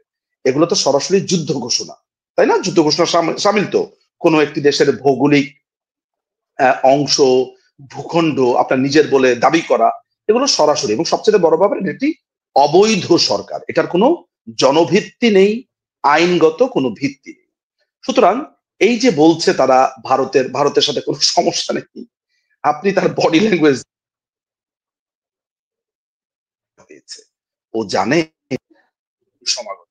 তরুণদা আপনাকে অনেকগুলো ব্যাখ্যা দিয়েছে, যারা বুদ্ধিমান, যারা ধী শক্তি সম্পন্ন, এক বইয়ের পাঠক না, তরুণদার প্রত্যেকটা শব্দ বুঝবে এবং তরুণদা কে, তার সাথে কাদের যোগাযোগ আছে, এটা যখন সে বুঝবে তখন ঠিকই বুঝবে ওনার কথার গুরু রহস্য। আমি আপনাকে আরেকটু সহজবোধ্য করে একটা কথা বলি। মানুষের যখন সেটার লক্ষণ দেখা দেয়, আমি আপনাকে দিন তারিখ বলবো না, কিন্তু আমি এইটা বলছি, একদম পরিষ্কার করে শুনে রাখুন, থাকবে না, এই সরকার থাকবে না। সুতরাং খুব শীঘ্রই এদের চলে যেতে হবে। তো ভারতের ব্যাপারে এখন বলা, ভারতকে এখন এখন যে বলছে, কই ভারত যারা বর্জনের ডাক দিয়েছে তারা তো কোনো প্রতিবাদ করছে না। কারণ বিলাই ডক্টর ইউনূস একা না, যতগুলো ভারতের বিরুদ্ধে বলছে সবগুলো মান্দার কাছে উঠেছে। এখন এখন বলুক, এখন মিছিল করুক। ওই যে ফ্রান্স থেকে যে চাপরাশিটা আপনার প্রতিদিন মিথ্যা কথা বলে, মিথ্যাগিরি করে, ধ্বংস করে, হত্যার কথা বলে, হত্যাকাণ্ডের কথা বলে, ও এখন বলুক যে ভারতের ব্যাপারে এসব কেন বলেছে। এখন দেখি বলুক। বলবে না, কারণ সাহস নাই। তো আলটিমেটলি ঘটনাটা যেটা হচ্ছে সেটা হচ্ছে যে সময় সমাগত হয়েছে, পালানোর সময় এসেছে। ফলে বাঁচার শেষ চেষ্টা হিসেবে ভারতকে পীর ডেকে যদি একটু নিস্তার মেলে, এই হচ্ছে ঘটনা। রিজুন, তার কাছে আমার একটা প্রশ্ন আছে। আমার দর্শকের পক্ষ থেকে, আপনার সঙ্গে প্রধানমন্ত্রীর যোগাযোগ আছে। আমার দর্শকরা আমায় জ্বালিয়ে মারে যে আপনি একটুখানি আমাদেরকে একটু আশ্বস্ত করুন যে আমাদের নেত্রী কেমন আছেন এবং মানসিক দিক দিয়ে তিনি কতটা স্ট্রং আছেন। আপনার একটা বার্তা ছিল, সেই বার্তাটা কিন্তু আমি আমার পেজে আপনাকে পাইনি, আমরা বিরক্ত করিনি, কারণ আপনি ব্যস্ত থাকেন। আপনার অনুমতি না নিয়ে আপনার পেজ আমার এতে ইউটিউবে আমি বার্তাটা দিয়ে দিয়েছিলাম। কিন্তু তাদের বক্তব্য, আপনি যখন আজকের শোতে আছেন, আপনি শোতে যদি একটু তাদেরকে একটুখানি আশ্বস্ত করেন যে আমাদের বাংলাদেশের প্রধানমন্ত্রী শেখ হাসিনা, তিনি শারীরিক এবং মানসিক দিক দিয়ে কতটা সুস্থ এবং কতটা দৃঢ় মানসিক আছেন, এইটুকু। প্রথমে আমি একটা কথা বলি, সেটা হচ্ছে যে মাননীয় প্রধানমন্ত্রী, গণপ্রজাতন্ত্রী বাংলাদেশের মাননীয় প্রধানমন্ত্রী শেখ হাসিনার সাথে আমি যখন কথা বলি তখন আহ মানে যদি আমি 5 মিনিট কথা হয় বা 10 মিনিট কথা হয়, আমি মনে হয় 3 মিনিটই হাসতে থাকি। ওনার হিউমার, এক প্রবল হিউমার সম্পন্ন একজন মানুষ। এবং কেউ যদি হিউমারের ফ্যান হয়, যে মজা করে কথা বলা, তিনি অনন্য। প্রবল চাপে, ধরা যাক আমি প্রচন্ড কোন একটা বিষয় নিয়ে টেনশন করছি, উনি এমন একটা মজার কথা বলবে, আপনি টানা 1 মিনিট হাসবেন ওনার কথাবার্তা শুনে, যেটা আমার ক্ষেত্রে হয়েছে। Number one. তো এই থেকে আপনি একটা জিনিস বুঝতে পারেন যে মানসিক ভাবে এই যে তার এত কিছু হয়ে যাচ্ছে, তিনি আমি ব্যক্তিগতভাবে এত রেগে গেছি, বিশেষ করে 5 তারিখের এই ঘটনার পরে, যে আমার এই দেশের মানুষের প্রতি আমার বিতৃষ্ণা, তিনি কিন্তু এটা পছন্দ করেন না। আমি যখন বাংলাদেশের মানুষকে নিয়ে কোনো কটূক্তি করি, আমি যখন এক বীর জাফর বলতে থাকি বা আমি বলতে থাকি, এটা যখন আমি বলি, তা আমার আমার অপরাধ, আমি স্বীকার করি। ইমোশনাল হলে আমি বলি, নেত্রীটা অপছন্দ করেন। কথায় কথায় জনতা, বিশ্বাস করেন এই মানুষটাকে, না আমার মাঝে মধ্যে মনে হয় যে ওনাকে যদি একটু বোঝাতে পারতাম যে তিনি মানুষটা এমন, চোখে চোখ রেখে কথা বলেন, পৃথিবীর কাউকে তিনি পরোয়া করেন না, কিন্তু রেসপেক্ট রেখে বলেন। Number one. মানসিক শক্তি তরুণদা এত প্রবল মানুষটার, এবং তিনি অসংখ্য খবর তার কাছে আছে, কি হচ্ছে না হচ্ছে, কি হবে, তিনি প্রত্যেকটা রোড ম্যাপ জানেন। কিন্তু তিনি যেটা বলছেন একদম প্রভাবিত সবকিছু, তিনি একটা কথাই বলেন যে জনতা যখন চাইবে, জনতা যখন একত্রিত হবে, মুক্তি আমাদের তখন মিলবে। Simple as that. আমি কতবার এই টোকাইদের ব্যাপারে আমার বিতৃষ্ণা, আমার ঘৃণা কতবার প্রকাশ করেছি। তিনি জবাব দিয়েছেন, না নিঝুম, এভাবে এভাবে বলা যাবে না। এই ছেলেগুলো, এই বাচ্চাগুলো এরা বুঝতে পারেনি, বরঞ্চ তিনি বুঝিয়েছেন আমাকে যে লুক, এই ছেলেগুলো বা এই মেয়েগুলো, এই যে তারা রাস্তায় নেমেছে, তুমি এটাকে অ্যাপ্রিসিয়েট করবে। কেন অ্যাপ্রিসিয়েট করবে? তুমি ধরে নাও যে এটা আওয়ামী লীগের বিরুদ্ধে করেনি, রাজনৈতিক সচেতন হিসেবে করেছে। মানে তিনি এইভাবে দেখার চেষ্টা করছেন যে ওরা রাজনৈতিক সচেতনতা হয়েছে বলে ওরা মনে করেছে যে আমরা খারাপ করেছি, তাই তারা এসেছে। এখন আমরা খারাপ এই কথাটা ওদের কানে যারা বুঝিয়েছে, তুমি ডিল তাদের সাথে করবে। কিন্তু শত শত যারা স্টুডেন্টকে তুমি দেখেছো, তুমি তাদের ব্যাপারে, যেমন আমি যে টোকাই বলছি, উনি কিন্তু খুব একটা যে পছন্দ করেন তা না, কিন্তু কিন্তু ওয়েল, এটা আমার ইন্ডিপেন্ডেন্ট মতামত, আমি বারবার বলছি, আমি তাকে বোঝানোর জন্য বলছি। তিনি কিন্তু প্রচন্ড, তিনি তাদেরকে সবসময় বলে যে ছাত্ররা ভুল বুঝেছে। আমি বলি যে আপা, একটা তো একটা গুজব ছড়ানো হচ্ছে যে আমরা ক্ষমতায় এলে এদেরকে নাকি ফাঁসি দিব। নো, এটা তুমি জনগণকে জানাও এবং তোমার বন্ধুদেরকে যারা বলছে তাদেরকে জানাও। কেন তাদেরকে, বরঞ্চ তাদেরকে এই এইটা বলা উচিত যে আমি খুব খুশি হয়েছি যে তারা রাজনৈতিকভাবে সচেতন। আপনি কল্পনা করতে পারেন, এগুলো আপনি গল্প উপন্যাসে শুনেছেন। তিনি মানুষটা এমন।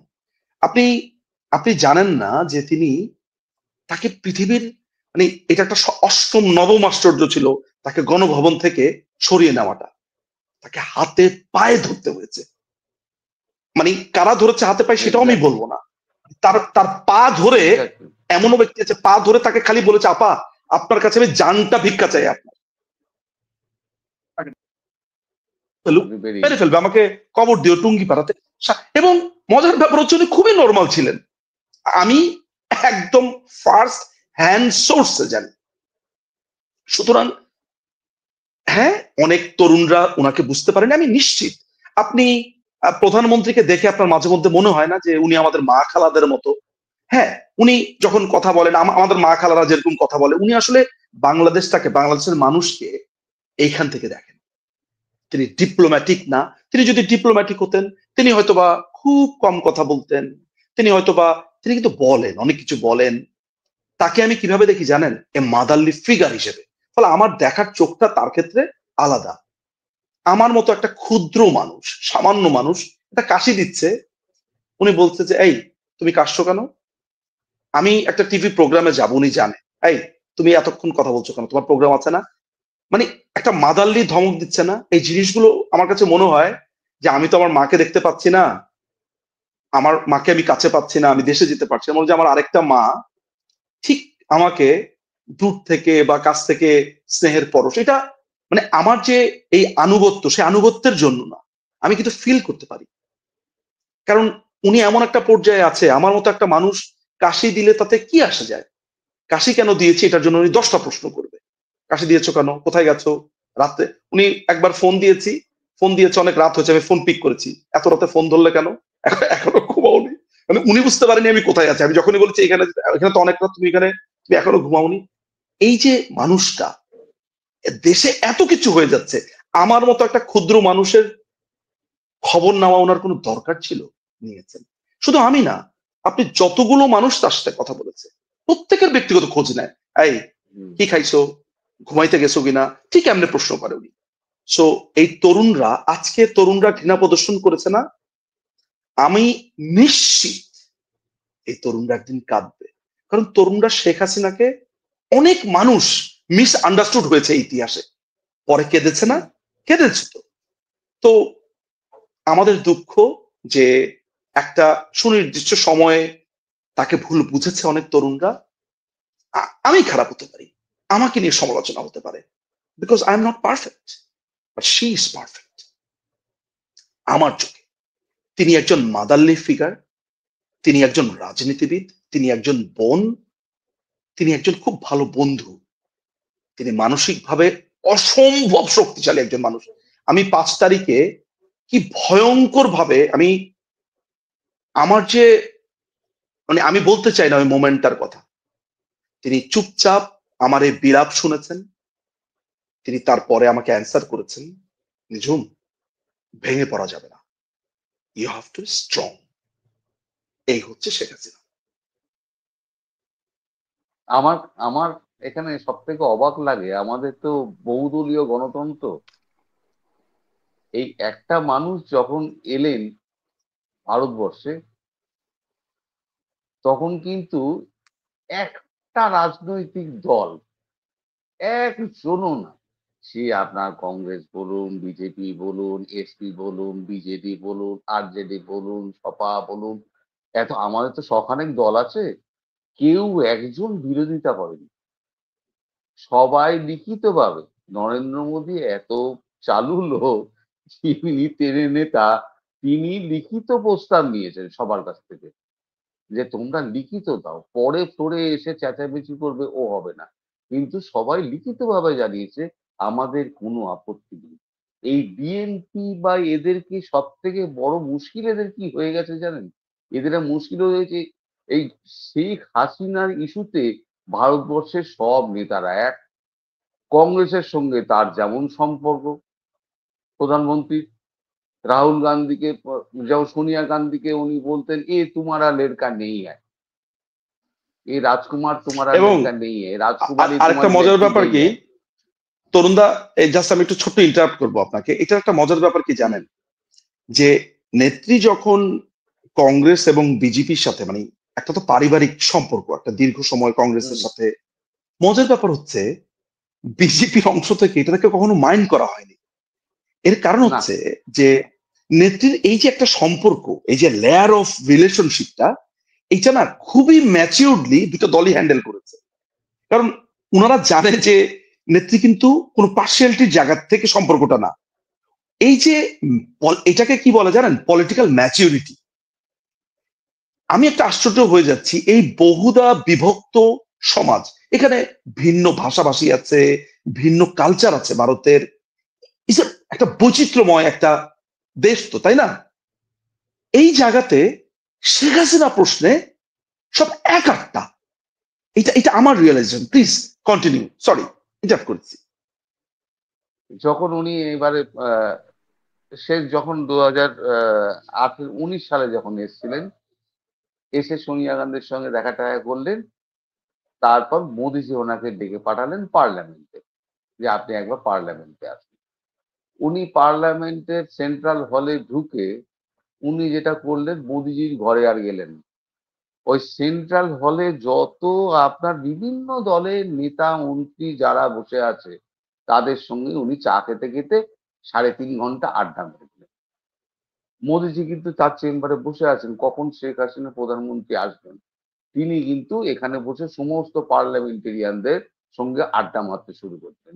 মানে কূটনৈতিক তার মানে ভাবনা চিন্তা দৃষ্টিভঙ্গি এতটা দূর, যে আমি যখন পার্লামেন্টে এসছি বহুদলীয় গণতন্ত্রে, প্রত্যেকটা দলের লোকের সঙ্গে, এমপি মন্ত্রী তাদের প্রত্যেকের সঙ্গে আমি দেখা করে আমি সম্পর্কটাকে সাজিয়ে রেখে দেবো সুন্দর করে। তবেই না আজকে এই ইস্যুতে সব এক কাট্টা হয়ে গেছে। উনি এক সুতোয় সবাইকে বাঁধতে জানেন, এটা হচ্ছে এক লাইনে বক্তব্য। শেখ হাসিনা এমন একটি মানুষ, আপনাদের তিনি এক সুতোতে সবাইকে বাঁধতে জানেন। আপনি আপনার এইটার সাথে আমি আপনাকে একটু অ্যাড করি দীপা, আমাকে আমি একটা একটা মিনিট সময় নিব। সেটা নিশ্চিত, হচ্ছে যে আপনি please please please. Bangladesh Awami League, Jubo League, তাঁতি লীগ, মৎস্যলীগ, ছাত্রলীগ, অঙ্গ আপনি আমাদের আওয়ামী লীগের রাজনীতিতে অনেক বিভক্তি আছে, ভিন্ন মত আছে, যেহেতু প্রগতিশীল একটা দল। শেখ হাসিনার কথা জিজ্ঞেস করেন তো,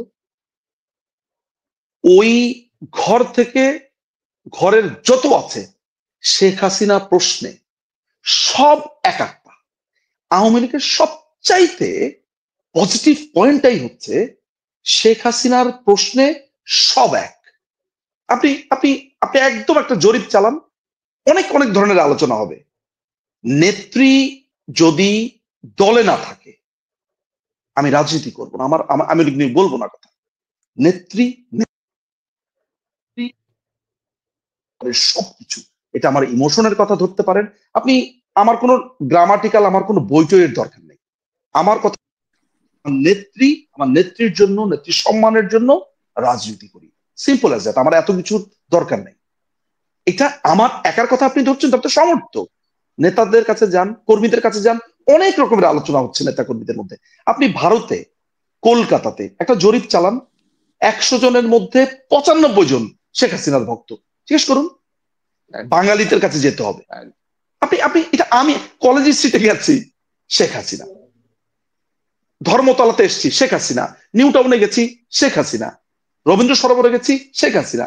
যাদের সাথে কথা বলেছি, শেখ হাসিনা, শেখ হাসিনা, শেখ হাসিনা। শেখ হাসিনা ছাড়া, আমি তো আপনাকে বলছি, শি ইজ এ স্টেটসম্যান।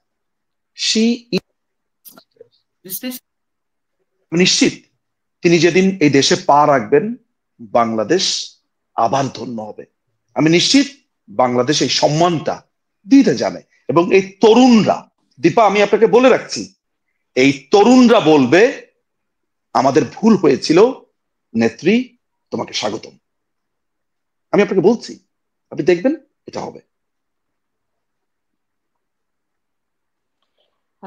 আপনার সেই চাওয়া পূর্ণ হোক। আপনাদের দুজনের উদ্দেশ্যেই একটি প্রশ্ন, আমরা লাইভটি শেষ করতে চাচ্ছি। দারুণ জমে উঠেছিল আজকের আলোচনা, আর দর্শকদের কাছ থেকে আমি অনেক ফিডব্যাকও পাচ্ছি, তারা খুব এনজয় করছেন আজকের লাইভটি। প্রশ্নটি আমি পড়ছি। অবৈধ ইউনূস সরকার ক্ষমতা আসার পর শত শত পুলিশ ও প্রশাসন ক্যাডারের কর্মকর্তাদের মামলা, অ্যারেস্ট, বাধ্যতামূলক অবসর ও এসডির মাধ্যমে কার্যত পুলিশ ও অ্যাডমিন ক্যাডারকে অকার্যকর করে দিয়েছে। সকল জঙ্গি ও দাগী আসামি ছেড়ে দিয়েছে। পাকিস্তান থেকে জাহাজে জাহাজে অস্ত্র এসেছে, আইএস জঙ্গিদের প্রশিক্ষণ দিচ্ছে। এমতো অবস্থায় বহির্বিশ্বের চাপে ওয়াকার শৃঙ্খলা নিয়ন্ত্রণে আনতে পারবেন? নিঝুম, তরুণ আপনার দা কি মনে প্রশ্নটার হয়? উত্তর দেখ, তারপরে আমি উত্তর দিব। তরুণ দা তরুণ দা। বলুন, তরুণ দা বলুন, তরুণ দার কথা আমি শুনি।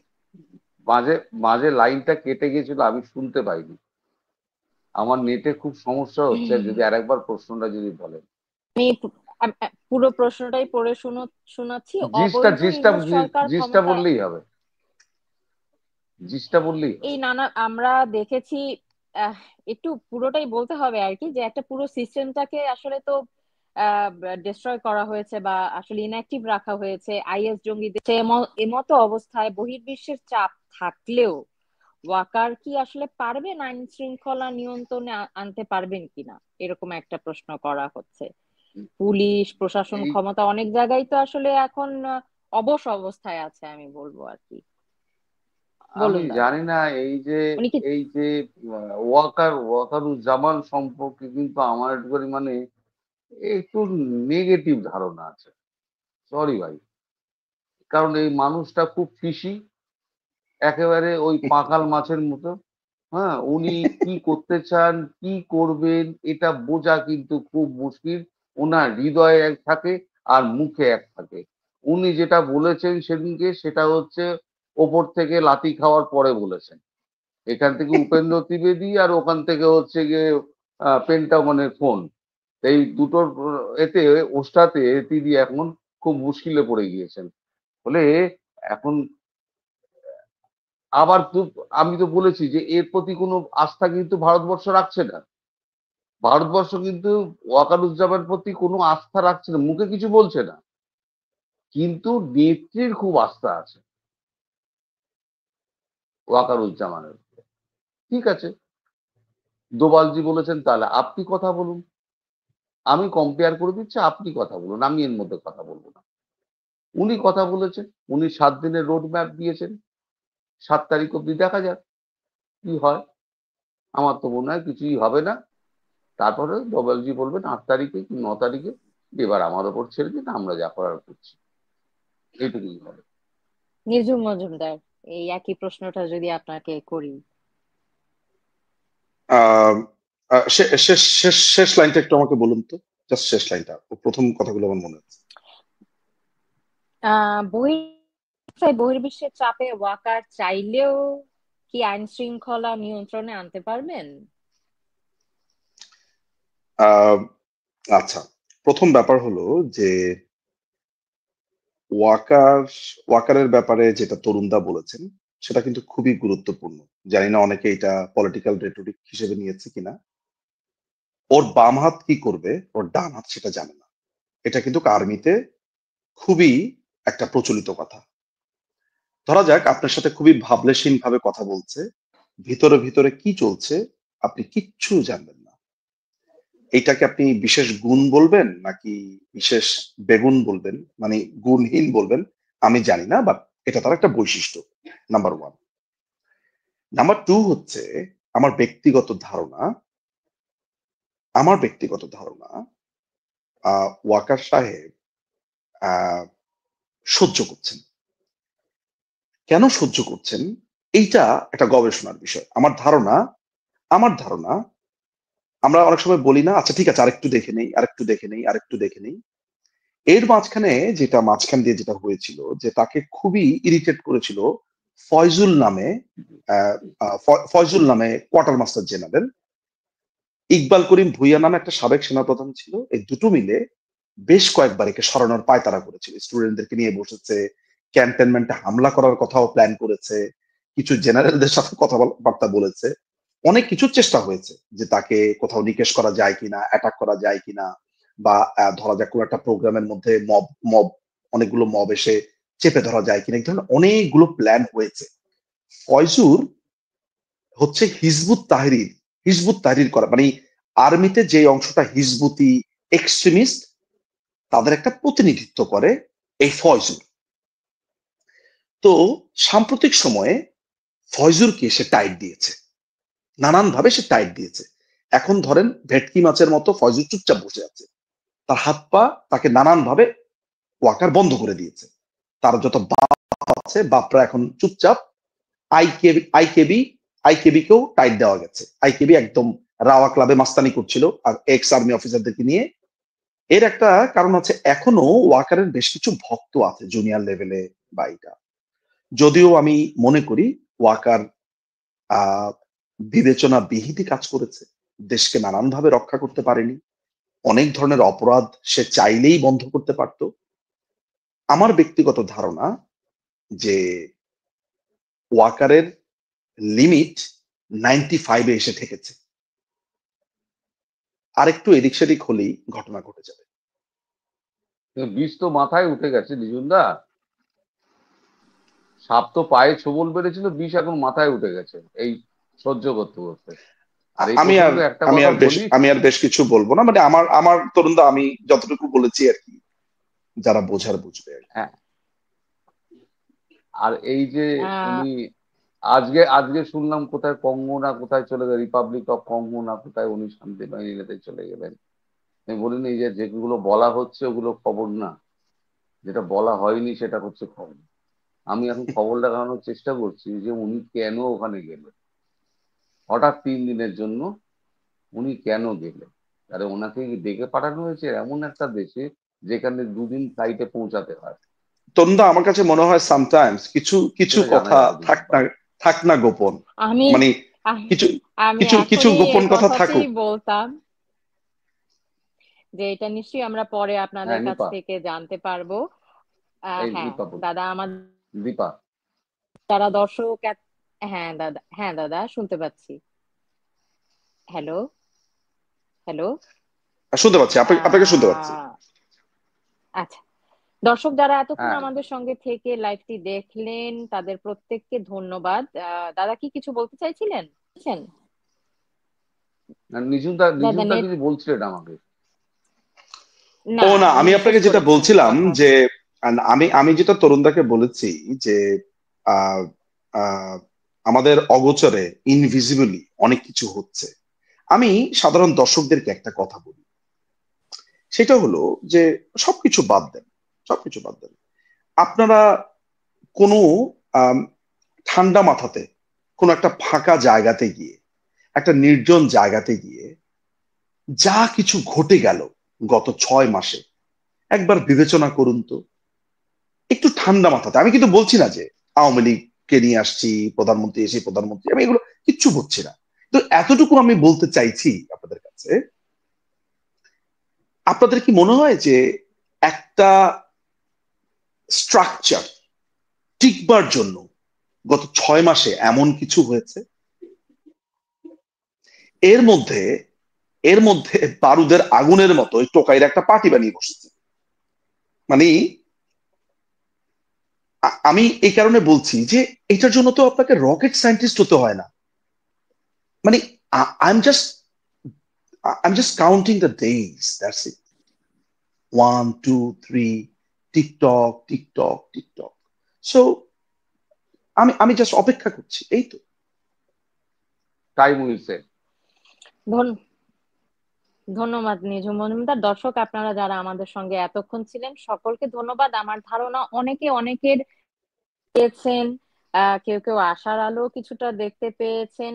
তবে দুজনার আলোচনার মধ্যে থেকে একটা কথাই আমি বলবো, একটি দেশের সম্মিলিত জনগোষ্ঠী সবচেয়ে বড় শক্তি। সম্মিলিত জনগোষ্ঠীর যেই চেতনা কিংবা যে ভালোবাসা দেশের প্রতি, সেটা একটা বিশাল। আর এখানে একজন প্রশ্ন করেছিলেন যে আসলে আইন শৃঙ্খলা ওয়াকারুজ্জামান পরিবর্তন করতে পারবেন কিনা। দেশটা আসলে আমাদের সকলের, সেরকম কোনো কিছু হলে আমরা যদি সত্যিই দেখি যে আমাদের দেশটি অতল অন্ধকারে এগিয়ে যাচ্ছে, আমার বিশ্বাস বাংলাদেশের মানুষ হারে না। এবং অনেক মানুষেরই এখন এক পরিবর্তন এসেছে, বুঝতে পেরেছেন আপনারা যে দেশের সঙ্গে কত বড় একটি ষড়যন্ত্র হয়েছে। আমরা সকলে সম্মিলিতভাবে এগিয়ে আসলে এটা প্রতিহত করতে পারবো এবং বিজয় আমাদেরই হবে। দেশকে ভালোবাসুন, এগিয়ে আসুন। আমরা লাইভটি এখানেই শেষ করছি। আমাদের পরবর্তী লাইভ দেখবার জন্য আপনারা আমাদের ইউটিউব চ্যানেল করুন। জয় বাংলা, জয় বঙ্গবন্ধু। সবাইকে নমস্কার। জয় বাংলা, জয় বঙ্গবন্ধু, বাংলাদেশ চিরজীবী হোক।